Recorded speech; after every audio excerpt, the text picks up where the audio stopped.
बांग्लादेश की औरतें घर में घोड़े क्यों पालती हैं और रात को घोड़ों से क्या काम करवाती हैं, ये वजह जानकर आपके होश उड़ जाएंगे। मैं अपने क्वार्टर में आंखें बंद करके सोने के लिए लेटा ही था कि अचानक ही मुझे मालकिन की घोड़ा चेतक की आवाज़ आई और मैं चौंक गया। कुछ देर पहले तो मैं उसके अस्तबल की तरफ से वापस लौटा था, वो अपनी जगह बिल्कुल ठीक ठाक था। फिर अचानक से ऐसा क्या हो गया था कि वो बुरी तरह से हिनहिना रहा था। कुछ देर मैं ऐसी ही अपनी जगह पर लेटा रहा, लेकिन जब मुझे लगा कि चेतक की आवाज़ कुछ नॉर्मल नहीं है बल्कि हमेशा से कुछ अलग है, जैसे उसे कोई परेशानी हो, तो मुझसे रहा नहीं गया। उसकी देखभाल मेरी जिम्मेदारी नहीं थी, लेकिन मैं जानवरों के मामले में बहुत ज़्यादा दिलचस्प था, इसलिए इतनी रात को अपना बिस्तर छोड़कर क्वार्टर से बाहर निकल आया क्योंकि बहुत ज़्यादा ठंडी थी। शायद उसको भी कोई तकलीफ हो रही थी। जैसे ही मैं अस्तबल के पास पहुंचा तो वहां के मंजर ने मेरे होश उड़ाकर रख दिए थे। मुझे अपनी आंखों पर यकीन नहीं आया। मेरी मालकिन अजीब से कपड़े में अपने घोड़े के साथ जिस तरह खड़ी थी, मुझे बहुत ही शर्म महसूस हुई। ऐसा लग रहा था जैसे वो गहरी नींद में हो और बिस्तर से उठकर यहीं चली आई हो। मेरी मालकिन एक ऊंचे लंबे गोरी चिट्टी और खूबसूरत औरत थी। उसके काले लंबे बाल कमर पर झूल रहे थे और चांद की रोशनी में वो कोई सुंदर सी परी लग रही थी, जो उस वक्त शायद अपने आप में नहीं थी। रात को इस वक्त घोड़े के पास और मेरी मालकिन के अंदाज मुझे चौंकाने पर मजबूर कर दिया था। वो घोड़े की कमर पर हाथ फेरते हुए उसे गले लगाए संभालने की कोशिश कर रही थी। ऐसा लग रहा था जैसे उन्हें घोड़े के साथ कोई जज्बाती लगाव हो। मालकिन का अंदाज ऐसा था जैसे वह उसे खामोश करवाना चाहती हो। लेकिन आधी रात को मालकिन यहाँ क्या कर रही थी, ये बात मुझे समझ नहीं आई थी। और फिर जब घोड़ा कुछ खामोश हुआ तो मालकिन ने उसकी जुबान अपने पेट पर लगवाई और पेट चटवाने के बाद उसकी पेट पर हाथ फेरते हुए उसकी टांगों के पास बैठ गई। मालकिन की इस हरकत ने मेरे होश उड़ा दिया था और मैं वहीं से वापस पलट आया था। मैं सोच भी नहीं सकता था कि मेरी नई नवेली बांग्लादेशी मालकिन ऐसी हरकत भी कर सकती है। जो कुछ मैं देख चुका था उसके आगे कुछ भी देखने की हिम्मत मुझ में नहीं थी और फिर अपनी जगह वापस आकर लेट गया। मुझे नींद नहीं आ रही थी क्योंकि मेरे दिमाग में मालकिन का वह हरकत घूम रहा था। जितना कुछ मुझे समझ आया था वह बर्दाश्त से बाहर था। क्या मेरी मालकिन आधी रात को घोड़े के साथ थोड़ी थोड़ी देर से घोड़े के हिनहिनाने की आवाज़ आ रही थी और मैं सोच रहा था कि मालकिन ने कैसा कपड़ा पहन लिया है। मालकिन तो मालिक की गैर मौजूदगी में अपने घोड़े के साथ ही यही सोचते सोचते नींद लग गई थी। उसके बाद जब मेरी आंख खुली तो कुछ देर के लिए रात वाली बात मेरे दिमाग से निकल गई। मैं जल्दी से तैयार होकर किचन में गया तो मेरी मालकिन नाश्ते की टेबल पर बैठी मेरा इंतजार कर रही थी और मेरी जान निकल गई थी क्योंकि नाश्ता बनाने की जिम्मेदारी मेरी थी। पता नहीं मेरी मालकिन को इतने सवेरे उठने की आदत कैसे थी, या फिर रात भर वो सोती भी नहीं थी। मैंने हमेशा उनकी आंखों में लाल लाल देखा था जैसे वो रात भर की जागी हुई हो। जब से वह शादी होकर इस घर में आई थी मेरे लिए काम करना बहुत मुश्किल हो गया था। मुझे हर वक्त यही फिक्र सताती थी कि कहीं उनकी सेवा में कोई कमी न रह जाए, क्योंकि वो मालिक का दिलो जान से अजीज थी। लेकिन आज उन्हें देखते ही रात वाला मंजर मेरी आंखों के सामने लहरा गया था। मुझे अपनी मालकिन से बहुत ही घिन महसूस हुई थी। वो अपने पति के पीछे ऐसी हरकतें कर रही थी। मैं अपने मालिक का वफादार नौकर था और यह बात मेरे लिए बर्दाश्त से बाहर था। कोई और मेरे मालिक को ऐसा धोखा देकर अगर कोई और औरत होती तो मैं मालिक को रात वाली बातें पहले ही बता देता, लेकिन वह मालिक की पत्नी थी और मेरा मालिक अपनी पत्नी से बहुत मोहब्बत करता था, इसलिए मैं फिलहाल शांत था। मेरे मालिक कारोबार के सिलसिले में एक शहर से दूसरे शहर सफ़र करते रहते थे और पिछले एक हफ्ते से वो किसी दूसरे शहर ही गए हुए थे। घर में मेरी नई मालकिन और मेरे मालिक की माँ यानी मेरी बड़ी मालकिन मौजूद थी। बड़ी मालकिन को सुबह आराम से उठने की आदत थी, इसलिए मैं भी बंगले में सुकून से ही आया करता था। लेकिन जब से नई मालकिन आई थी मुझे सुबह सवेरे उठकर कामों में लगना पड़ता था। लेकिन नई मालकिन की आदतें बहुत ही अजीब सी थी और मेरी समझ से तो बाहर थी। मैं जब भी बड़ी मालकिन से उनके बारे में बात करता तो बड़ी मालकिन कहती कि वो बांग्लादेशी औरत है और यहाँ हमारे शहर में नई नई आई है। उसके तौर तरीके हमसे अलग हैं। तुम फिक्र न करो, कुछ ही दिनों में सब ठीक हो जाएगा। मालिक के आदेश पर मैं बांग्लादेशी खाना पकाना भी सीख गया था और बांग्लादेशी भाषा भी। मुझे पहले से थोड़ी बहुत भाषा आती थी क्योंकि मेरे मालिक भी अक्सर बांग्लादेश के भाषा में बात किया करते थे। मालिक चाहते थे कि मालकिन को अपने वतन की याद न सताए और वो हमारे माहौल में रच बस जाए, इसलिए हमारे घर को बांग्लादेशी के माहौल की तरह कर दिया था। लेकिन बांग्लादेश के तौर तरीके बहुत ही अलग होते हैं। मेरे लिए उन्हें समझना और उन पर फॉलो करना बहुत ही मुश्किल हो रहा था। मैं उत्तर प्रदेश से था और नौकरी के लिए घर से 8 साल पहले शहर आया था और शहर आने के बाद मुझे पहले ही नौकरी अपने मालिक के बंगले में मिली थी और मैंने खुशी खुशी से ये नौकरी कर ली थी। मेरा मालिक बहुत ही अच्छा इंसान था, उसका बहुत ही बड़ा कारोबार था और मेरा मालिक ज़्यादातर बांग्लादेश में ही रहता था। यहाँ सिर्फ बड़ी मालकिन थी और मुझे उन्हीं की सेवा के लिए रखा गया था। इतने बड़े बंगले में अकेले बड़ी मालकिन के लिए ज़्यादा काम नहीं करना पड़ता था, इसलिए मैं बहुत सुकून से अपनी नौकरी कर रहा था। मालिक को बांग्लादेश में रहते रहते बांग्लादेश बोलने की आदत हो चुकी थी। वो अक्सर यहाँ आने के बाद भी बांग्लादेश के भाषा में बात किया करता था और उसी वजह से मुझे वहाँ का कुछ भाषा समझ आने लगे थे। इतने सालों में मालिक ने मेरा हर अच्छे बुरे में इतना साथ दिया था कि मैं मालिक का सबसे वफादार नौकर बन चुका था। और जब कुछ महीने पहले मालिक बांग्लादेश से वापस लौटा तो अकेला नहीं था, बल्कि उनके साथ खूबसूरत पत्नी भी मौजूद थी। मालिक ने मुझे बताया कि आज से वह मेरी नई मालकिन है, क्योंकि मालिक ने बांग्लादेश में उनसे शादी की थी और अब उन्हें मुंबई ले आए हैं। ये खबर ना सिर्फ मेरे लिए चौंका देने वाली थी, बल्कि बड़ी मालकिन भी हैरान रह गई थी, क्योंकि उनके इकलौते बेटे ने उन्हें बताए बिना अपनी मर्जी से शादी कर ली थी। वो दुल्हन को घर ले आए थे। शुरू में तो बड़ी मालकिन ने उस दुल्हन को अपनाने से मना कर दिया था। उनका कहना था कि बांग्लादेश की औरतें मुंबई की औरतों से बहुत अलग होती हैं और बांग्लादेश की औरत को पत्नी बनाना सिवा बेवकूफ़ी के और कुछ भी नहीं, क्योंकि उनके तौर तरीके और रंग ढंग हमसे बहुत ज़्यादा अलग होते हैं, बिल्कुल गैर की तरह। और उनके बारे में बड़ी मालकिन कुछ भी नहीं जानती थी। लेकिन जब उन्होंने अपने इकलौते बेटे की मोहब्बत देखी तो वो भी मान गई और फिर धीरे धीरे उसको कबूल कर लिया। लेकिन बड़ी मालकिन ने सही अंदाज़ा लगाया था। नई मालकिन के आने के बाद न सिर्फ घर का माहौल बदला था, बल्कि ऐसा लगता था जैसे सब कुछ बदल गया हो। कभी वो फिटकरी का ढेर मंगवाती तो कभी जैतून का तेल। पता नहीं वो सारा वक्त अपने कमरे में क्या कुछ करती थी। फिर एक दिन जब मालिक काम से घर लौटे तो वो खाने की टेबल पर बैठी मालिक से जिद करने लगी कि उन्हें एक घोड़ा चाहिए, वो घोड़े के बिना नहीं रह सकती हैं। मेरे मालिक ने यह कहकर साफ मना कर दिया कि उन्हें जानवर से एलर्जी है और घर में किसी भी किस्म का जानवर पालते ही उन्हें एलर्जी का सामना करना पड़ता है, इसलिए वो घर में घोड़ा नहीं ला सकते।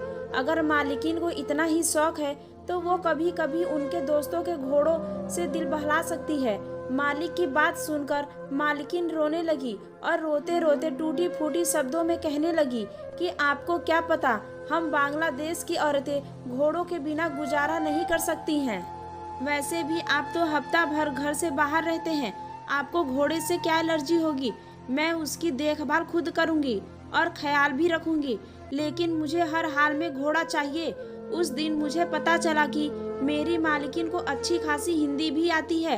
पहले तो मालिक ने अपने पत्नी को प्यार से समझाने की कोशिश की, लेकिन जब वो नहीं मानी और अपनी बात से ना हटी तो ना चाहते हुए भी मालिक ने उन्हें काले रंग का घोड़ा खरीद कर दिया और कह दिया कि उस घोड़े को वह घर के पिछले हिस्से में बांध कर रखे। छोटी मालकिन बहुत ज़्यादा खुश हो गई और घोड़े को देखकर उनके चेहरे पर ऐसी रौनक आई थी जैसे वो घोड़ा नहीं बल्कि बहुत खास चीज़ हो। मुझे भी यही लगा कि शायद मालकिन तन्हाई दूर करने के लिए घोड़े को रखना चाहती हैं, या फिर बांग्लादेश की औरतें घोड़े की आदी होंगी। लेकिन मुझे क्या मालूम था कि ये बांग्लादेश की औरतें घोड़ों के साथ क्या करती हैं। मालिक को घर आए 15 दिन ही हुए थे कि मालिक को दोबारा बांग्लादेश जाना पड़ा था। नई मालकिन भी साथ में जाना चाहती थी, लेकिन मालिक का कहना था कि अब तुम यहाँ रहने की आदत डालो ताकि तुम्हें इस माहौल में समझ आए। मालिक की बात सुनकर मालकिन रुक गई और घोड़े के साथ वक्त गुजारने लगी। मालकिन की आदतें बहुत अलग थी। वो सुबह सवेरे डाइनिंग टेबल पर बैठ जाती और नाश्ते में वो हर चीज खाती जिनसे उन्हें ताकत हासिल हो। मैंने जिंदगी में आज तक किसी औरत को इतनी गर्म चीजें खाते नहीं देखा था जितनी मेरी मालकिन इस्तेमाल करती थी। वो वक्त पर खाना खाती और खूबसूरती का भी भरपूर ख्याल रखती। जबकि मालिक भी घर पर मौजूद नहीं थे, लेकिन वो हर वक्त खुशबू में रची बसी रहती थी। अपने नए घोड़े चेतक से भी उन्हें बहुत लगाव हो चुका था और वो हमेशा ही उसके साथ तन्हाई में वक्त गुजारती थी। और जब भी वो घोड़े के साथ होती तो हमें भी वहां जाने की इजाज़त नहीं होती। मालिक को गए 1 हफ्ता ही गुजरा था। एक दिन घोड़े की आवाज़ पर मैं कमरे से निकला तो ये देखकर मेरे होश उड़ गए कि मेरी मालकिन आधी रात को घोड़े के साथ मोहब्बत और लगाव का इजहार करते हुए वो घोड़े की टांगों के पास बैठी थी। मेरी जान निकल गई थी। उसके आगे का मंजर देखे बिना मैं वापस लौट आया था, लेकिन मैं इतना बेवकूफ़ नहीं था कि ये ना समझ सकता कि मालकिन क्या कर रही है। मैंने सोचा था कि मैं मालकिन का पूरा सच अपनी आंखों से देखूंगा और फिर मालिक को इस बारे में बताऊंगा, क्योंकि उससे ज़्यादा चुप रहना मेरी वफादारी के ऊपर थप्पा था। अगली रात घोड़े की हल्की सी आवाज़ आते ही मैं अपने क्वार्टर से निकला। छुपते छुपते अस्तबल के पास पहुंच गया। आज भी मेरी मालकिन घोड़े के साथ ही खड़ी थी और उनके कान में कुछ कह रही थी। ऐसा लग रहा है जैसे घोड़े भी मालकिन की बात समझ रहा हो। और फिर घोड़े ने अपनी जबान से मालकिन का मुंह चाटा और मोहब्बत का इजहार करने लगा। मालकिन ने पूरी तरह घोड़े को मोहब्बत और जज्बात से काबू कर लिया तो वो धीरे से उसे सहलाते सहलाते उसके कदमों के पास बैठ गई। ये सब देखकर मेरा सांस सीने में ही अटकने लगा। आगे की मंजर ने मेरे होश उड़ाकर रख दिए। आज की रात मैंने पूरा मंजर अपनी आंखों से देखा था। मुझे समझ नहीं आया था कि मालिकिन ने ऐसी हरकत क्यों किया, इसलिए उन्होंने मालिक से घोड़े की जिद की थी।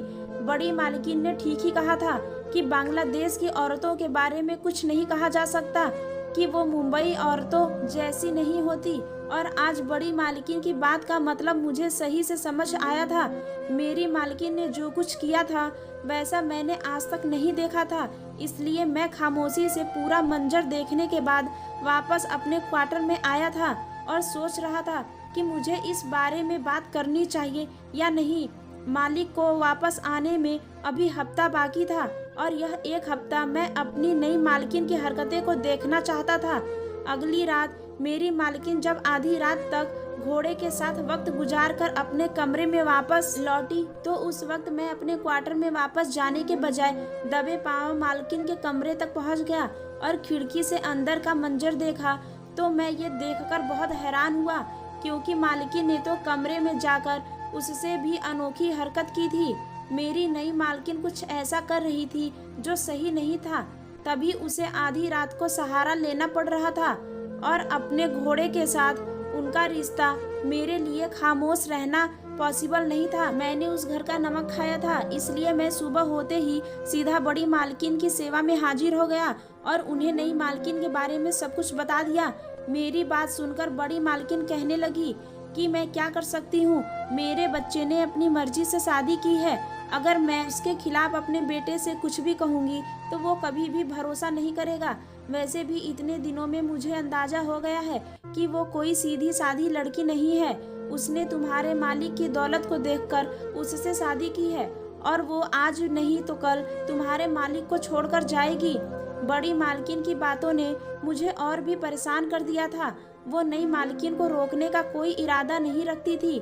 उनका मानना था कि इस तरह वह अपने बेटे से दूर हो जाती और उनकी बात एक हद तक ठीक भी थी, लेकिन मेरा खामोश रहना ठीक नहीं था।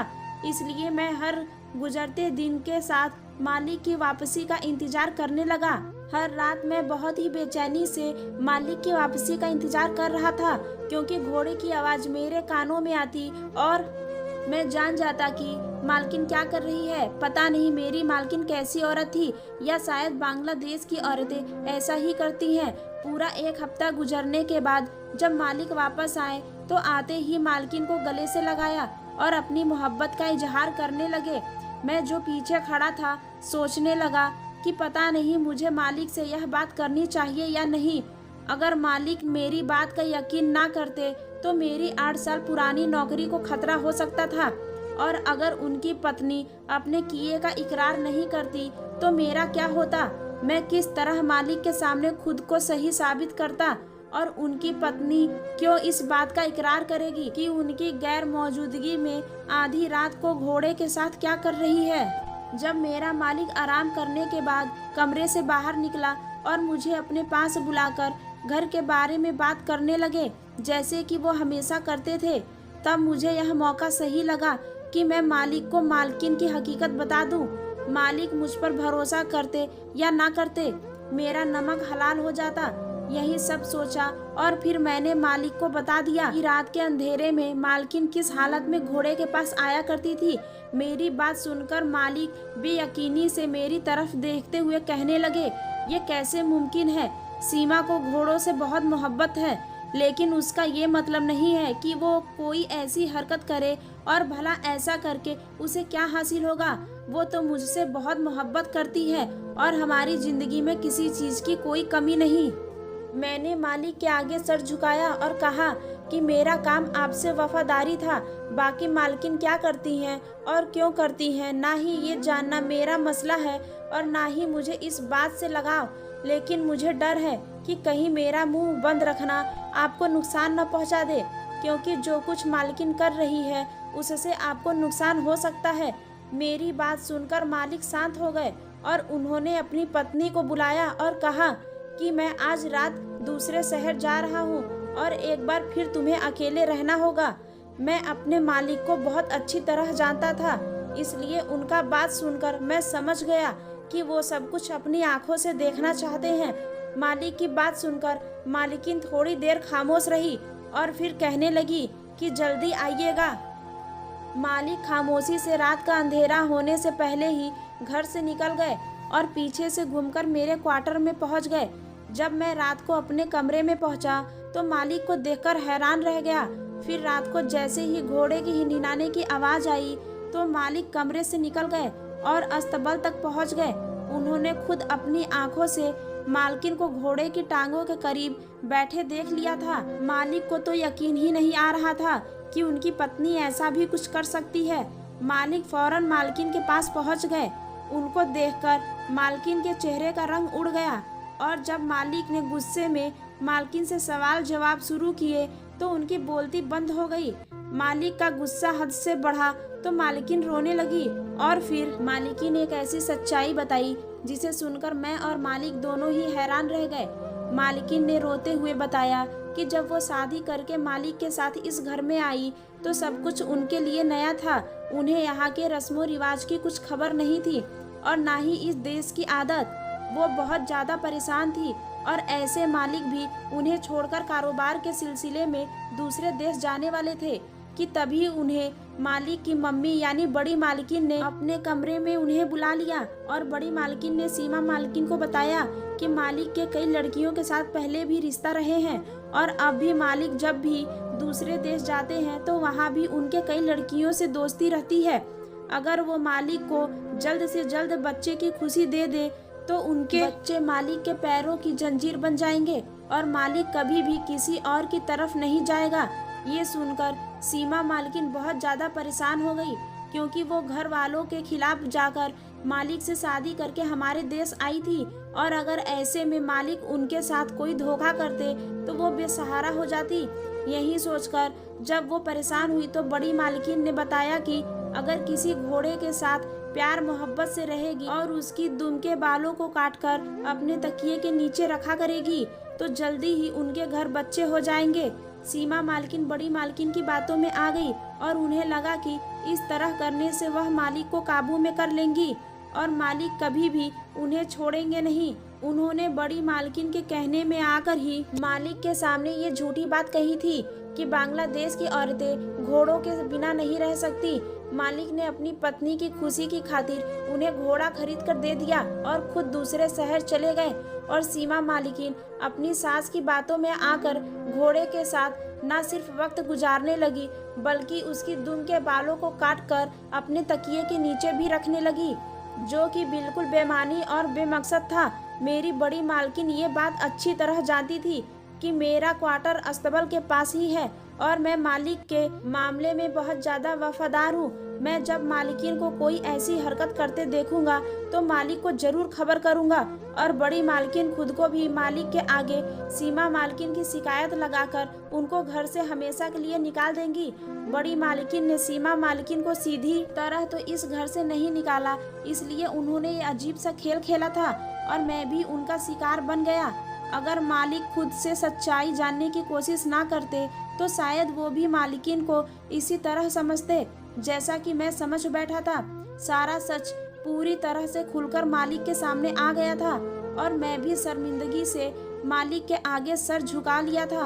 मैंने मालिक से माफ़ी मांगी तो उन्होंने खुले दिल से मुझे माफ़ कर दिया, क्योंकि उनका असल कसूरवार मैं नहीं बल्कि उनकी माँ थी।